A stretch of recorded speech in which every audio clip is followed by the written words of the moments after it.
우리 같이 봅니다. 오늘 하나님의 말씀은 우리 마가복음 9장 우리 14절에서 29절까지 보겠습니다. 마가복음 9장 14절에서 우리 29절까지의 말씀입니다.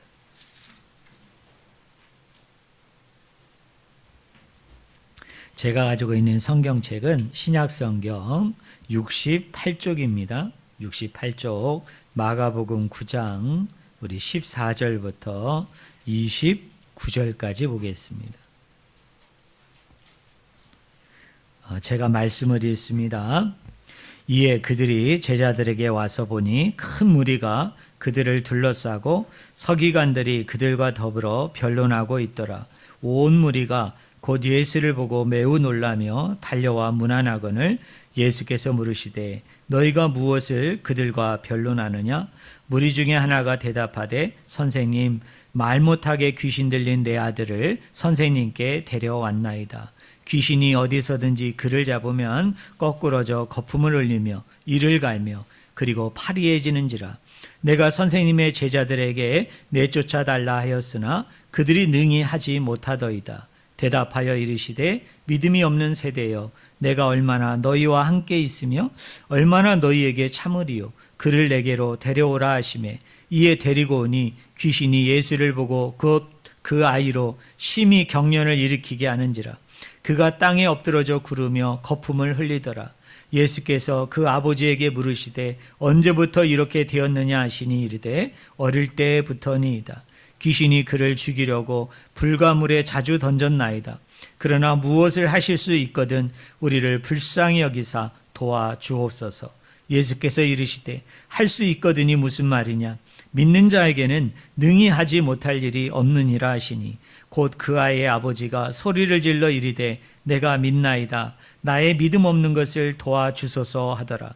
예수께서 무리가 달려와 모이는 것을 보시고 그 더러운 귀신을 꾸짖어 이르시되 말 못하고 못 듣는 귀신아, 내가 네게 명하노니 그 아이에게서 나오고 다시 들어가지 말라 하시매 귀신이 소리 지르며 아이로 심히 경련을 일으키게 하고 나가니 그 아이가 죽은 것 같이 되어 많은 사람이 말하기를 죽었다 하나 예수께서 그 손을 잡아 일으키시니 이에 일어서니라. 집에 들어가심에 제자들이 조용히 묻자오되 우리는 어찌하여 능히 그 귀신을 쫓아내지 못하였나이까? 이르시되 기도 외에 다른 것으로는 이런 종류가 나갈 수 없느니라 하시니라. 아멘. 오늘 같이 읽은 본문 말씀을 가지고 산 위와 산 아래라는 제목으로 같이 하나님의 말씀을 우리가 나누기를 원합니다. 예전에도 그랬고 지금도 마찬가지죠. 우리 성도님들 이렇게 사업장에 가보면 또 이렇게 가정을 방문해 보면 이 사업장에 뭘 걸어 놓습니까? 이렇게 유명한, 그죠? 성경 구절이 담겨 있는 그걸 뭐라고 그러죠? 이렇게 벽에 거는 거를 액자를 이렇게 걸어 놓으시잖아요.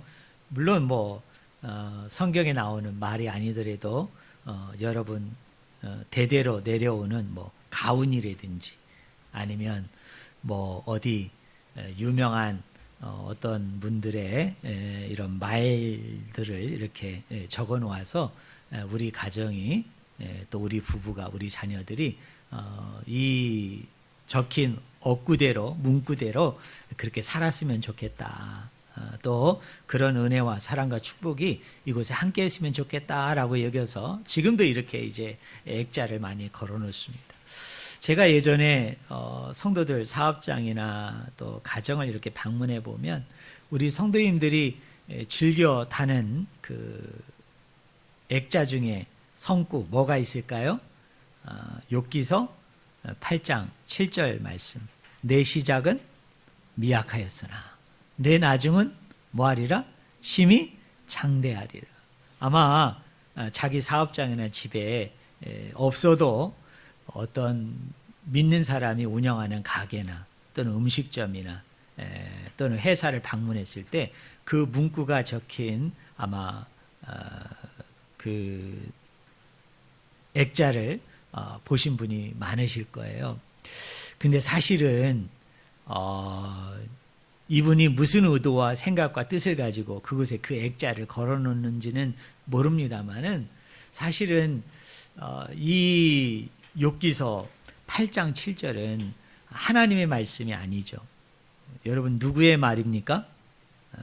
욥이라는 의인을 공격했던 세 친구 중에 한 친구가 욥을 공격하는 그 맥락, 문맥 속에서 그 친구가 한 말입니다. 그 친구가 누구냐면 수아 사람 빌닷이 한 말이에요.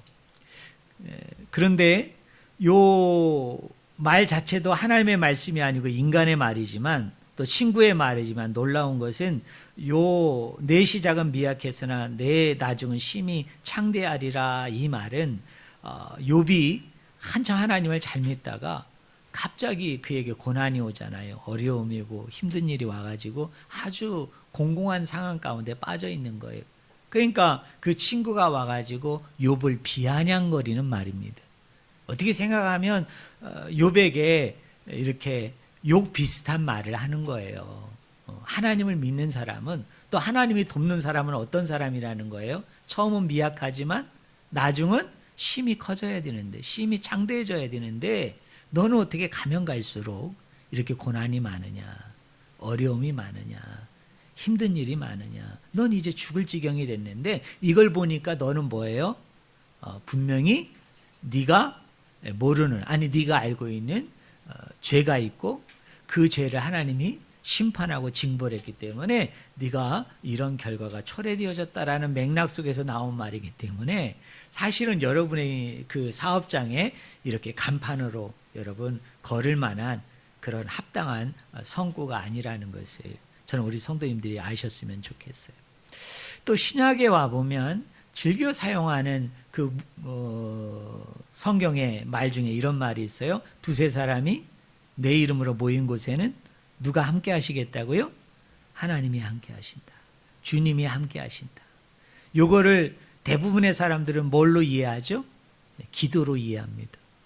그래서 두세 사람이 모여서 그게 교회이든 가정이든 아니면 어디 산속에 들어가서 기도하든 두세 사람이 합심으로 기도하면, 열심히 기도하면은 개인으로 기도한 것보다 그 힘이 커서 하나님이 그곳에서 더 크게 역사하신다. 더 크게 함께 하신다. 그렇게 이해하죠. 그러나 여러분 이것도 전후 문맥을 보면 잘못 이해하신 거예요. 두세 사람이 있는 곳에 하나님이 함께 하신다고 얘기했을 때 이 두세 사람이 있는 곳이 어디입니까? 재판정이에요. 여러분 오늘날로 얘기하면 법원입니다. 그럼 무슨 이야기죠? 공정한 재판. 그리고 정의로운 재판을 행하는 곳에 하나님이 어떻게 하시겠다고요? 그곳에 함께 하세요. 그러나 공정하지 않고 정의롭지 않고 공의가 없는 재판 가운데에는 아무리 하나님의 이름을 가지고 행하는 재판이랄지라도 하나님의 이름을 두고 하는 재판이랄지라도 하나님은 그곳에 함께 하신다, 함께 하시지 않는다? 함께 하신다는 거예요. 왜? 유대인들은 법정에서 어떤 사람을 고발하잖아요. 고소하잖아요. 그럼 이 사람의 죄를 증명하기 위해서는 고소한 사람이 두세 명의 증인을 세워야 됩니다. 만약에 한 사람의 증인만 세우면 이 사람의 죄가 성립이 안 돼요. 그래서 두세 사람이 모인 곳에 내가 그들과 함께 하겠다. 그건 뭡니까? 두세 사람의 증인이 세워짐을 통해서 그것이 합당하게, 공정하게, 정의롭게 그렇게 재판이 이루어지면, 그러니까 억울해하고 또 어떤 권력에 의해서, 힘에 의해서, 잘못된 것에 의해서 잘못된 판단이나 판결이 이루어지지 않고 합당하고 공정하고 정의롭게 재판이 이루어지는 곳에, 판단이 이루어지는 곳에, 심판이 이루어지는 곳에 우리 하나님께서는 함께 하신다는 취지에서 예수 그리스도가 따르는 제자들과 무리들에게 말씀을 하였던 것입니다. 제가 왜 설교 초도 시간에 이 말씀을 드리느냐? 오늘 본문 가운데에도 우리 성도님들이 아주 좋아하는 말씀이 있죠. 우리 센스 있는 분은 아마 있는 와중에 이게 확 다가왔을 수도 있어요. 야, 이 말씀 좋다. 야, 이 말씀 참 은혜가 된다. 여러분 어떤 말씀일까요? 23절이죠. 우리 23절 말씀을 우리 한번 같이 읽어봅시다. 23절 같이 읽겠습니다. 예수께서 이르시되 할 수 있거든이 무슨 말이냐. 믿는 자에게는 능히 하지 못할 일이 있다 없다? 없다. 얼마나 좋아요. 할 수 있거든이 무슨 말이냐. 믿는 자에게는 능히 하지 못할 일이 없다. 그러니까 믿는 사람은 어때요? 다 할 수 있다. 되게 강한 긍정론이잖아요. 그런데 이제 제가 하나하나 이 본문이 위치한 문맥과 내용들을 하나하나 여러분에게 증거하겠습니다만, 이 본문도 오늘 많은 그리스도인들이 너무나 좋아하는 말씀이지만 상당히 오해가 되어지고 있는, 잘못 해석이 되어지고 있는 대표적인 본문 중에 하나입니다. 제가 우리 성도님들에게 한번 물어볼까요? 믿는 사람은 모든 것을 다 할 수 있나요? 여기 말하잖아요. 할 수 있거든이 무슨 말이냐. 믿는 자에게 능히 하지 못할 일이 없다. 긍정적으로 얘기하면 뭐죠? 믿는 사람은 모든 것을 다 할 수 있다.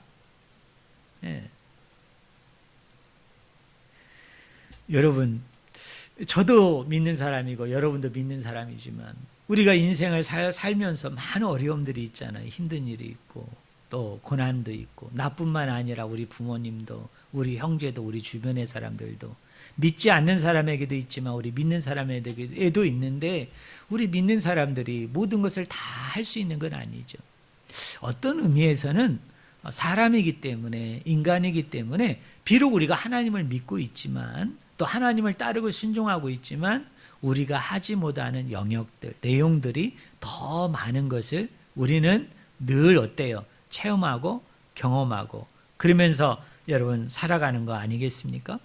근데 이 본문을 가지고 예전에 많은 설교자들은 그렇게 얘기했습니다. 믿음만 있으면 다 할 수 있다. 믿음만 있으면 다 가능하다. 근데 네가 왜 못하는 줄 아니? 네가 왜 그거를 해결 못하는 줄 아니? 너 안에 뭐가 없기 때문에? 믿음이 없다. 믿음이 없다. 참 이런 간단한 진단이 어디 있습니까? 다 믿음의 문제로 가지고 가가지고 성도들을 옥죄이는 거예요. 네가 믿음이 컸다면, 네가 믿음이 지금보다도 더 풍성했다면 그것이 가능했는데, 네가 지금 그것을 해결을 못하고 여전히 그런 고통과 아픔과 어려움과 힘듦과 가난과 질병 가운데 있는 것은 네가 가지고 있는 믿음이 뭐하기 때문이에요? 적기 때문이에요. 네가 믿음이 없기 때문이야. 그러니 어떻게 해요? 교회에 나와서 열심히 하나님을 찾고 부르짖어서 뭐를 키우라고요? 네 믿음을 키워봐. 그럼 네 믿음이 커지면은 네 집안에 있는 모든 대소사, 큰 문제든 작은 문제든 다 해결받을 수 있어. 그러니 교회 나와서 열심히 충성해, 열심히 복종해. 그러니까 하나님께 많은 것을 한번 바쳐봐. 그럼 하나님은 너를 크게 역사하실 거야. 그러니까 이게 다 그런 논법으로, 그런 흐름으로 가면서 성도들로 하여금 되게 충성하고 복종할 것을 요구하는 맥락으로 이 본문이 그렇게 많이 쓰였다는 거예요. 자, 오늘 제가 읽지는 않았습니다만 마가복음 9장에는 두 가지 그 상황, 장면들이 그려지죠. 여러분 마가복음 9장 1절부터 여러분 8절은 어떤 말씀이죠? 예수님이 산 위에 누구를 데리고 갑니까? 베드로와 야고보와 요한을 데리고 산에 올라갑니다. 근데 그 산 아래에서는 어떤 일들이 일어납니까? 제자들과 서기관들 사이에 뭐가 일어나요? 변론이 일어나더라. 쉽게 얘기하면 말로 서로 다투고 논쟁하고 싸우는 일들이 그 산 아래에서 여러분 일어난 거예요. 근데 여러분, 변화산상에, 그 높은 산상에 예수님과 세 제자가 올라간 이야기가 앞에 있고, 그 뒤에 제자들과 서기관들과 변론하는데, 그 변론의 주제가 뭐냐면 제자들이 귀신 들린 아이의 아버지가 와서 그 아이로부터 귀신을 내어 쫓아달라고 얘기했는데 제자들이 쫓았나요? 못 쫓았나요? 못 쫓았어요. 그걸 가지고서 막 변론하고 싸우고 있거든요. 이게 시간 순서적으로 변화산성에 올라간 것이 먼저 일어났고 그 다음에 지금 변론하고 싸우고 있는 일이 뒤에 일어나고 있는 게 아니에요. 이 두 가지 사건은 동시간대에 동시에 일어나고 있는 겁니다. 그걸 여러분이 아셔야 돼요. 그러니까 산 위에서 지금 하나의 일이 벌어지고 있고 산 아래에서 지금 하나의 일이 벌어지고 있어요. 근데 마가는 제가 말씀드렸죠. 마태와 다르게, 누가와 다르게, 요한과 다르게 탁월한 말꾼이라고. 탁월한 이야기꾼이에요. 그래서 성경을 읽는 독자로 하여금 이 두 가지를 갖다가 앞과 뒤로 그려지면서 이게 동시간대에 같이 일어나고 있는 거예요. 마치 어떤 사람이 지금 딱 쳐다보았을 때 산 위에서도 막 무슨 일이 일어나고 있고 산 아래에서도 막 무슨 일이 일어나고 있는데 이 두 가지 사건이 각자 놀고 있는 게 아니라 지금 마가라는 기자는 뭘 얘기하려고 하는 걸까요? 이 두 가지 사건이 아주 깊은 관련이 있다는 거예요. 아주 깊은 관계가 있다는 거예요. 왜? 동시간에 같은 시간에 일어나는 사건을 하나는 앞에다가 하나는 뒤에다 위치시켰다는 것은 뭐예요? 같이 위치시킬 수 있는데 따로따로 구분해서 위치시키는 것은 산 위에 일어나는 일과 산 밑에서 일어나는 일을 비교하고 분석을 해보면 이 사건이 따로따로 노는 것이 아니라 이 두 가지가 아주 밀접한 연관과 관련을 가지고 있다. 쉽게 얘기하면 두 개이지만 마치 하나인 것처럼 오늘날 성경을 보는 독자로 하여금 그렇게 이 사건을 분석하라는 거예요. 여러분 이 사건을 보라는 것입니다. 자, 예수님이 이제 산 위에서 내려오자 아버지가 예수님에게 이렇게 호소합니다. 여러분 22절을 보세요. 22절. 제가 읽습니다. 귀신이 그를 죽이려고 불과 물에 자주 던졌나이다. 우리가 무엇을 하실 수 있거든 우리를 불쌍히 여기사 도와주소서. 자, 성도님들 저를 보세요. 이거는 이 아버지가 귀신 들린 아이로부터 귀신을 좀 쫓아내 주세요. 그래서 우리 아이가 낫게 해주세요 라고 여러분 간절하게 사모하면서 여러분 예수님에게 요구한 것 같습니까? 아니면 조금 빈정대고 비아냥거리면서 예수님에게 말씀하고 있는 것 같아요. 어떤 것 같아요? 뉘앙스가, 느낌이? 우리나라 성경은 막 되게 진지한 것 같잖아요. 그죠? 진지하게 아버지가 지금 예수님에게 요구하는 것처럼 그렇게 얘기합니다만 원어를 갖다가 직역하면 원어를 갖다가 분해해 보니까 이거는 예수님을 조금 비아냥거리는 거예요. 조롱하는 거예요. 왜? 당신의 제자들이 조금 아까 귀신을 쫓았는데 귀신이 나갔어요? 안 나갔어요? 귀신이 안 나갔어요. 실패했어요. 제자도 실패했는데 스승인 당신이라고 뭐 대단하겠어? 스승인 당신이라고 뭐 그래 뭐 할 수 있겠어? 그러면서 뭡니까? 처음에는 예수님을 만나러 이 아버지가 온 거예요. 왜요? 자신의 아들이 귀신 들려가지고 지금 힘들어하고 있거든요. 어려워하고 있거든요. 그래서 소문을 들은 거예요. 예수라는 작자가 있는데 예수라는 사람이 있는데 그 사람이 많은 귀신들을 내어줬더라. 많은 병자들을 치료하고 살리더라. 그래서 그 소문을 듣고 예수님이 있는 곳에 왔는데 예수님은 이미 그 자리를 떠서 어디에 있어요? 산 위에 계셨고 그 아래에는 누가 있어요? 제자들이 있단 말이에요. 이 아버지의 번뜩 드는 생각은 뭐냐면 예수님은 없어서 좀 아쉽지만 제자들도 스승 못지않은 능력과 권세를 가지고 있을 거라고 여기서 의뢰를 해본 결과 이 제자들이요 그러면 이렇게 할 수 있잖아요. 아, 스승님이 없는데 조금 있으면 오실 테니까 조금만 기다려주세요. 이렇게 해야 되는데 제자들이 지금까지 뭡니까? 옆에서 많이 봤거든. 예수님이 어떻게 하시는지, 어떤 방법으로 귀신을 내어 쫓는지. 그래서 제자들이 순간적으로 드는 생각이 뭐예요? 에? 그거 보니까 어려운 게 아니거든. 오늘날로 얘기하면 뭐예요? 그 병자에게 손을 얹고 나사렛 예수 그리스도의 이름으로 명하노니 이 더러운 귀신아 나가라! 라고 명령 기도만 하면은 그 귀신이 막 나가는 거예요. 야, 요거 봐라. 이거 별로 안 힘들어. 그러니까 제자들이 순간적으로 뭡니까? 우리도 할 수 있다. 우리도 한번 해보자. 그런 심리와 생각들이 지배하게 되어지면서 제자들이 아마 이 아이를 붙들고 열심히 기도했을 거고, 그것을 주변에서 서기관들과 유대인들과 주변의 민중들과 사람들이 다 지켜보았겠죠. 그런데 실패했어요? 성공했어요? 실패했어요. 그 실패를 보고서 이 아버지는 뭡니까? 예? 실망했겠죠. 여러분, 좌절했겠죠. 그리고 마침내 예수님이 온 거예요. 그런데 그 예수님에게 우리 아이가 귀신이 들려서 지금 힘드니까 이 귀신을 내어 쫓으라 라고 부탁은 하지만, 그러나 약간은 뭡니까? 이미 실망을 했기 때문에, 이미 좌절을 했기 때문에, 그리고 마음속에는 뭐예요? 제자들도 못 쫓았는데 이런 형편없는 제자를 보니까 스승도 뭡니까? 믿음직스럽지 않아요. 저 사람도 뭔가 문제가 있어. 저 사람도 뭔가 좀 모자람이 있는 것 같아. 그래서 뭡니까? 지금 비아냥거리면서 얘기하는 거예요. 무엇을 하실 수 있거든. 우리를 좀 불쌍히 여겨 주십시오라고 이야기를 하는 겁니다. 그거에 대해서 예수님께서 답하시는 것이 23절이에요. 예수께서 이르시되 할 수 있거든이 무슨 말이냐? 믿는 자에게는 능히 하지 못할 일이 없느니라 라고 얘기합니다. 자, 우리 좀 국어 공부를 조금 잠깐만 할게요. 어렵지 않습니다. 제가 여러분에게 쉽게 설명할게요. 자, 23절을 딱 드러내서 우리 한번 생각해 봅시다. 자, 믿는 자에게는 능히 하지 못할 일이 없다. 주어가 뭘까요? 믿는 자가 주어잖아요. 그죠?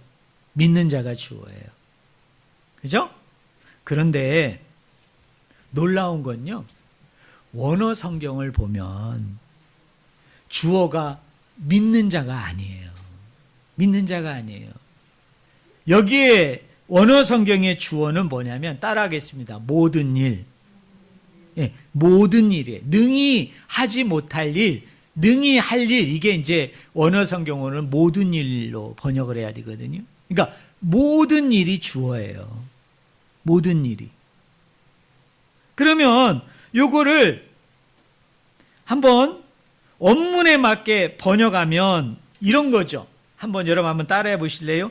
믿는 사람을 위해 모든 일이 일어날 수 있다. 이게 정확한 번역이에요. 무슨 차이인지 아시겠어요? 믿는 자에게는 능히 하지 못할 일이 없다가 아니에요. 여기는 믿는 자가 주어가 되고 믿는 자가 주체가 되니까 많은 분들이 그렇게 생각하는 거예요. 예수 그리스도를 믿기만 하면, 아니 예수 그리스도를 믿는 사람들은 뭐예요? 믿음이 크고, 예? 믿음이 어때요? 깊으면 못할 일이 없다는 거예요. 아니 될 일이 없다. 예수님이 그렇게 얘기했다는 거예요. 그런데 원어 성경을 보니까 주어가 믿는 자에게는이 아니에요. 뭐가 주어라고요? 모든 일이. 그러니까 이렇게 번역을 해야 맞는 거예요. 뭐냐면 믿는 사람을 위해 모든 일이 뭐 할 수 있다? 일어날 수 있다. 그럼 저를 보세요. 모든 일이 주어인데 이 모든 일은 뭡니까? 무생물 주어예요. 무생물 주어가 뭐냐면 이 모든 일이 능동적인 뭐를 할 수 있어요, 없어요? 이거 사람이 아니잖아요. 사람이 아니기 때문에 모든 일은 무생물이란 말이에요. 무생물은 뭐예요? 뭘 할 수 없잖아요. 이렇게 무생물 주어가 쓰였을 때는 뭐냐면 이 모든 일을 하게 하는 뭐예요? 주체 주어가 숨어 있는 거예요. 숨어 있는 거. 여러분, 가려져 있는 거예요. 그러니까 쉽게 얘기하면 이런 겁니다. 자, 잘 이해하셔야 되는데, 믿는 사람을 위해 모든 일이 일어날 수 있어요. 믿는 사람을 위해 모든 일이 일어날 수 있어요. 그런데 모든 일이 이것을 일으킬 수는 없는 거죠. 왜냐하면 이건 무생물 주어잖아요. 그러면 이 무생물 주어에는 이것을 가능케 하는 주어가 숨겨져 있어요. 주체가 숨겨져 있어요. 그럼 우리는 질문해야 되죠. 믿는 사람을 위해 모든 일을 일어나게 할 수 있는 주어, 주체는 과연 누구인가? 그거를 설명하고 있는 게 뭐냐면 마가복음 9장 1절부터 8절입니다. 여기서 이걸 가능케 하는 분이 소개되는 거예요. 자, 여러분 9장 1절에 보니까 뭐라고 얘기하죠? 예수님이 제자들에게 하나님의 나라가 권능으로 오실 것을 이야기해요. 여기 권능이라는 것은 헬라어로 디나미스입니다. 디나미스. 이 디나미스라는 말에서 영어 단어 뭐가 많이 나왔느냐면 다이나마이트 아시죠? 여러분 어디 이렇게 그 굴공사할 때 여러분 안반이 발견이 되면 그거다 다이나마이트를 막 꽂아가지고 어떻게 합니까? 펑 하고 터뜨리잖아요. 이 다이나마이트, 이 능력, 파워, 힘이라는 말이 이 헬라어로 뭐냐면 디나미네라는 말이 쓰였어요. 그래서 하나님의 나라가 이 땅에 임하게 되어질 때 그 하나님의 나라가 가져오는 것이 뭐예요? 권세예요. 능력이에요. 힘입니다. 자, 이것을 말씀하고 난 이후에 2절에 보니까 엿새 후에 예수님께서 누구를 데리고 높은 산에 올라가세요? 베드로와 야고보와 요한을 데리고 어떻게 해요? 높은 산에 올라갑니다. 그리고 그 높은 산에서 제자들이 뭘 보게 되어지죠? 4절에 보니까 엘리야와 모세가 나타나가지고 예수님하고 뭐를 얘기해요? 말하시는데 그때 3절에 보니까 우리 예수님이 어떻게 되세요? 영광스러운 모습으로 변모하시죠. 변형이 되어집니다. 그리고 난 후에 여러분 7절을 보세요. 마침 구름이 와서 그들을 덮으며 구름 속에서 소리가 나는데 이는 내 사랑하는 아들이니 너희는 그의 말을 들으라 하는지라. 자, 구름 속에서 소리가 들려요. 그 소리는 두 가지였습니다. 하나는 뭐냐면 이는 내 사랑하는 아들이다. 그러니 너희들은 이 아들에게 뭐하라? 순종하라, 복종하라 라는 얘기입니다. 근데 구름 속에서 들리는 이 소리는 누구의 소리일까요? 하나님의 소리입니다. 하나님이 지금 얘기하는 거예요. 자, 요 맥락이 이해되십니까? 자, 예수 그리스도가 이 땅에 뭘 가지고 와요? 하나님 나라를 가지고 와요. 근데 이 하나님 나라는 뭐냐면 권능이에요. 권세, 힘, 파워를 가지고 있어요. 그런데 이 말씀을 하시고 난 후에 엿새 후에 예수님이 베드로와 야고보와 요한을 데리고 변화산, 높은 산에 올라가십니다. 근데 이 변화산은 많은 성경학자들은 이스라엘 나라의 북부 지방에 있는 헬몬산으로 많은 분들은 그렇게 추정을 합니다. 근데 그 높은 산에 올라갔을 때 어떤 일이 일어나요? 예수님이 광채가 나면서 변형이 되십니다. 그리고 나서 또 이렇게 자세히 보니까 거기에 두 사람이 같이 서 있네요. 누구와 누가 서 있어요? 모세와 엘리야가 예수님과 대화해요. 그리고 난 후에 대화가 딱 끝나고 난 후에 저 구름 속에서 소리가 납니다. 뭐라고요? 이는 내 사랑하는 아들이다. 그러니 이 아들에게 너희는 뭐 해야 된다? 순종하라, 복종하라. 그럼 이 일련의 이야기를 통해서 마가가 이야기하려는 것이 뭐예요? 하나님의 나라가 임하면 그 하나님의 나라가 임하는 것은 예수님이 이 땅에 임하는 것과 같은 거예요. 그 하나님 나라가 권세, 힘, 능력을 가져온다고 그랬잖아요. 그럼 예수님과 하나님 나라가 같잖아요. 그럼 예수님이 하나님 나라에 뭘 가진 자예요? 권세를 가진 자예요. 힘과 능력을 가진 자예요.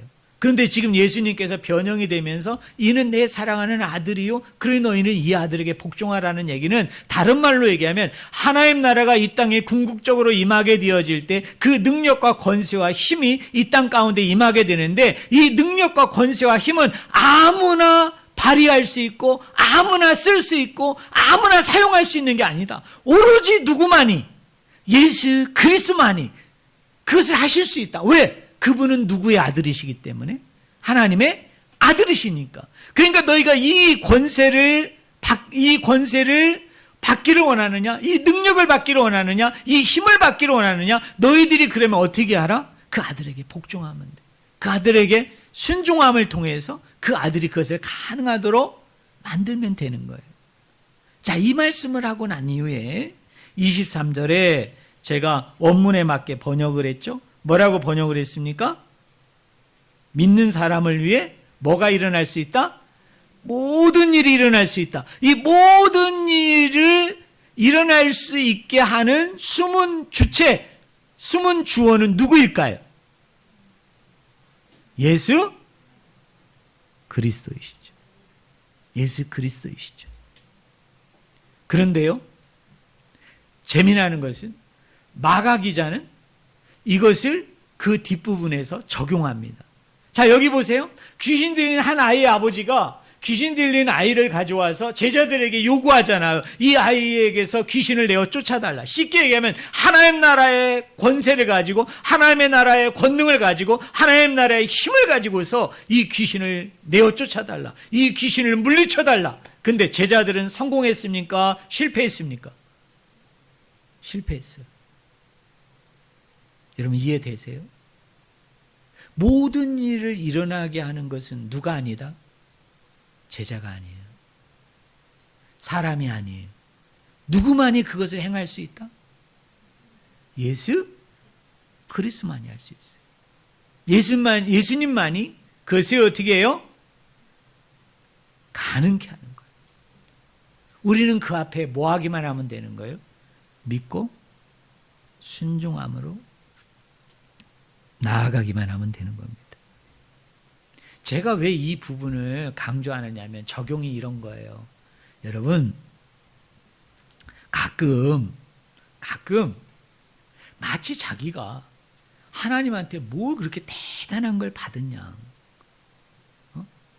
자기가 마치 무슨 큰 사람이나 됐냐, 그렇게 뭐예요?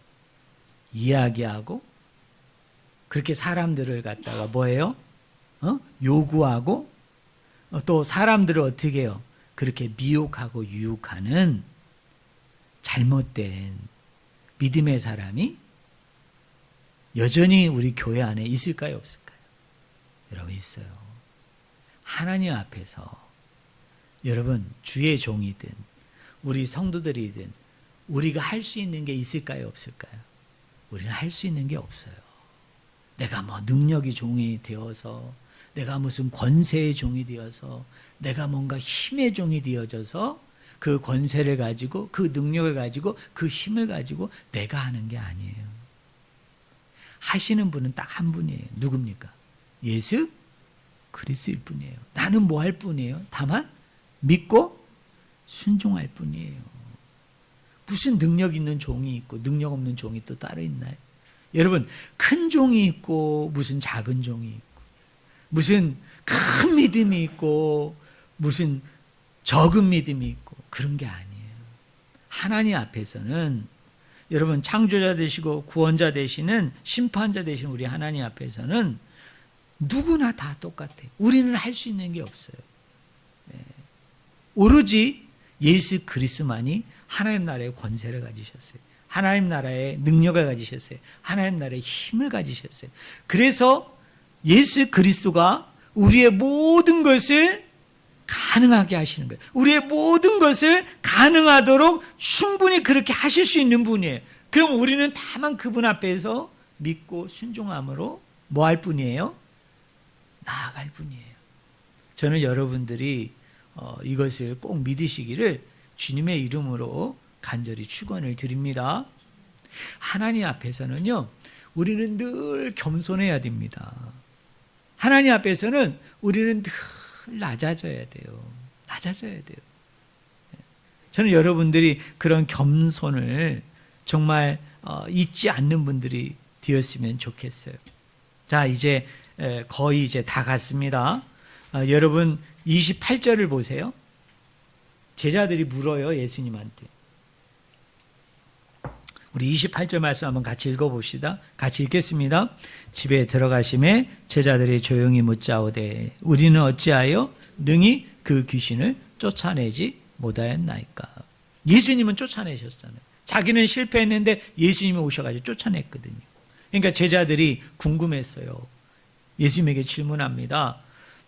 우리는 어찌해서 그러면 능히 그 귀신을 쫓아내지 못하였나이까. 그랬더니 29절에 예수님이 유명한 말씀을 하십니다. 우리 같이 한번 읽어봅시다. 이르시되 기도 외에 다른 것으로는 이런 종류가 나갈 수 없다. 원어 성경을 보면 기도와 금식입니다. 왜 우리나라 성경은 금식을 이렇게 싹 뺐는지 모르겠어요. 단어가 두 개거든요. 기도와 금식 외에 다른 곳에는 이런 종류가 나갈 수 없다. 자, 이제 거의 끝났어요. 우리 성도님들 여기 보세요. 기도가 뭘까요? 기도가. 여러분은 기도가 뭐라고 생각하십니까? 기도가 뭘까요? 많은 분들은 기도는 하나님 앞에 무엇을 받기 위한 수단으로, 도구로 기도를 생각합니다. 여러분, 그게 기도입니까? 기도는 수단일 수 없어요. 여러분, 기도는 도구일 수 없어요. 기도는 뭔 줄 아세요? 어떤 어려움이 오고 어떤 힘든 일이 나에게 생겼어요. 근데 내가 할 수 있는 게 아무것도 없어. 내가 할 수 있는 게 아무것도 없어. 내가 이거를 해결할 수가 없어. 그때 우리는 하나님 앞에 무릎 꿇는 거예요. 그러면서 뭐를 구하죠? 하나님의 자비와 하나님의 사랑과 하나님의 은혜를 구하는 게 기도예요. 여러분, 이해되십니까? 기도는 내가 가지고 있지 않은 거, 내가 없는 거, 내가 지금 소유하고 있지 못한 거, 그거를 받기 위한 어떤 수단이 아니에요. 어떤 방법이 아니에요. 지금까지 우리 한국교회가 기도에 대해서 가장 많이 오해했던 부분 중에 하나는 뭐냐면, 기도는 수단이에요. 기도는 방법이에요. 왜? 하나님, 내게 없는 거, 내가 지금 가지고 있지 않은 거, 나에게 지금 있으면 좋겠다고 생각하는 거를 뭘 받기 위한 수단이에요. 받기 위한 여러분 도구로 우리는 기도를 그렇게 생각하는 거예요. 그게 아니에요.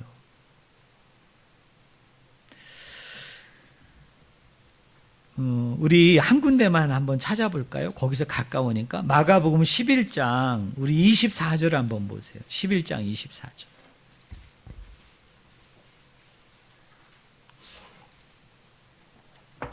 우리 이 말씀 중요하니까요. 우리 한번 같이 읽어봅시다. 같이 읽겠습니다.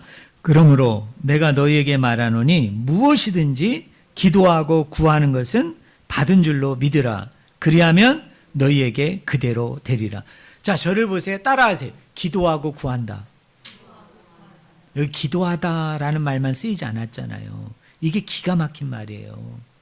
기도하고 구한대요. 기도하고 구하는 게 뭘까요? 기도하면서 구해야 돼요. 근데 우리는 기도를 구하는 거로 생각하니까 이게 어폐잖아. 기도도 구하고 뒤도 구하고. 아니, 구한 걸 왜 또 구해? 안 받았기 때문에? 정성이 부족해서? 그 말이 아니잖아요. 기도하고 구해야 돼요. 이거는요, 기도 생활을 정말 오래 한 사람들, 그리고 기도의 그 맛을 아는 사람들, 정말 기도의 그 깊이를 정말 느껴보고 체험하고 경험한 사람은 이게 뭔지를 알아요. 기도하면서 구하는 거예요, 여러분. 기도가 구하는 게 아니고 기도하면서 구하는 거예요. 기도하면서 구하는 게 뭘까요? 하나님의 뜻을 구하는 거예요. 하나님의 계획을 구하는 거죠. 하나님의 생각을 구하는 거죠. 여러분, 기도 오래 한 사람들의 얘기를 들어보면, 저도 마찬가지입니다만 이런 거예요. 자, 내가 기도하러 딱 교회에 와가지고 처음에 기도할 때는 저도 사람인지라 때때로는 뭐예요? 하나님, 저 이거 없어요. 하나님, 저 이거 필요해요. 하나님, 저 이거 있었으면 좋겠어요 하고 막 기도해요. 막 기도하다가 그게 10분이 지나고 20분이 지나고 30분이 지나고 1시간이 지나고 2시간이 지나면은 어느새 내 입에서 말해지는 게 달라져요. 내 입에서 터져나오는 고백이 달라진다고요. 그 이전까지는 하나님, 나 이거 주세요. 하나님, 나 이거 필요합니다. 하나님, 나 이거 꼭 주셔야 돼요. 그런데 기도가 30분 들어가고 1시간 들어가고 2시간 들어가면서 그 기도의 깊이에, 그 심연에 내가 들어가면 들어갈수록 나에게서 터져나오는 고백이 뭡니까? 하나님의 뜻을 구해요. 하나님의 생각을 묻습니다. 하나님의 계획을 물을 수밖에 없어요. 하나님, 저는 이것을 구하고, 하나님, 저는 이것을 소원하고, 하나님, 저는 이것을 부르짖지만, 하나님, 제가 지금 이런 어려움이 있고 힘든 일이 있고 이런 과도기가 있는데, 하나님, 왜 이런 일들이 생겼을까요? 저는 몰라요. 저는 알 수 없는데 하나님 아시잖아요. 하나님 알려주세요. 깨닫게 해주세요. 도대체 이 일 가운데 하나님이 저를 통해서 하시고자 하는 일이 뭐예요? 저를 통해서 하나님께서 하나님 앞에 순종하고자 하는 일이 뭐예요? 하나님 무엇이든지 제가 다 들어드릴게요. 이렇게 바뀌는 거예요. 이렇게 바뀌는 거예요. 그런데 계속 주세요, 주세요, 주세요. 하나님 주세요, 주세요 하는 사람은 완전히 유아기식 기도예요. 완전 어린아이식 기도예요. 어린아이들은 그렇잖아요. 그냥 달라고만 하죠. 그러나 적어도 내가 부모가 되고 내가 어른이 되고 장성하면 그렇게 하지 않죠. 여기에 말씀이 그거예요. 기도에 다른 것으로는 이런 유가 나갈 수 없다. 기도와 금식 외에는 다른 것으로는 이런 유가 나갈 수 없다는 얘기가 뭡니까? 내가 할 수 있는 게 없어요. 내가 아무리 믿음을 가지고 있지만, 내가 아무리 신앙을 가지고 있지만, 내가 아무리 하나님의 자녀이지만 내가 하는 게 아니에요. 왜? 하나님 나라의 권세와 능력과 파워와 힘은 오로지 예수 그리스도 그분에게만 있어요. 그렇기 때문에 우리가 기도해야 돼요. 금식해야 돼요. 왜요? 그분의 은혜를 구해야 돼요. 그분의 사랑을 구해야 돼요. 그분의 능력을 구해야 돼요. 그리고 내가 하는 게 아니라 나를 통해서, 나라는 사람을 통해서 하나님이 일하심으로, 하나님이 역사하심으로, 하나님께서 움직여 주심으로 가능케 하는 거예요. 나라는 건 아무것도 아니에요. 나라는 건 아무것도 아니에요. 그냥 나는 하나님에 의해서 쓰임받기만 하면 돼. 하나님에 의해서 사용되는 거예요. 되는 거예요. 이 모든 일을 이루는 주체, 주원은 목사인 내가 아니에요. 여러분이 아니에요. 그냥 나는 그분은 하나님의 능력과 권세와 힘을 가지신 분이기 때문에 단지 그분에 의해서 내가 붙들려질 때, 단지 그분에 의해서 내가 사용되어질 때, 단지 그분에 의해서 내가 이끌림을 받게 될 때 거기에 기적이 나타나고 이적과 능력과 그리고 귀신이 나아감이 있는 거예요. 그것을 이야기하고 있는 것이 뭐예요? 오늘 본문이에요. 우리는 어찌하여 능히 그 귀신을 쫓아내지 못하였나이까? 기도와 금식 외에 다른 것으로는 이런 유가 나갈 수 없느니라. 오해하지 마세요. 여러분이 생각하는 기도와 금식이 아니에요. 나는 할 수 없으나 하나님은 하실 수 있잖아요. 나는 할 수 없으나 예수님은 하실 수 있잖아요. 이것이 하나님의 뜻이거든. 이것이 하나님의 계획이거든. 하나님이요, 저는 부족하고 연약하고 나약하다 할지라도, 몹쓸 종이라 할지라도 하나님, 저를 통해서 하나님이 일해 주세요. 이렇게 구하라는 거예요. 그랬을 때 뭐예요? 예수님께서 그것을 허락하심으로 나를 통하여 일하심을 통해 귀신이 내어 쫓겨지는 그 역사가 일어나게 된다는 거예요. 여러분 믿으십니까? 정말 이렇게 간구하는 분들이 되었으면 좋겠어요. 어디 가서 나 능력 있는 종이다, 나 큰 종이다,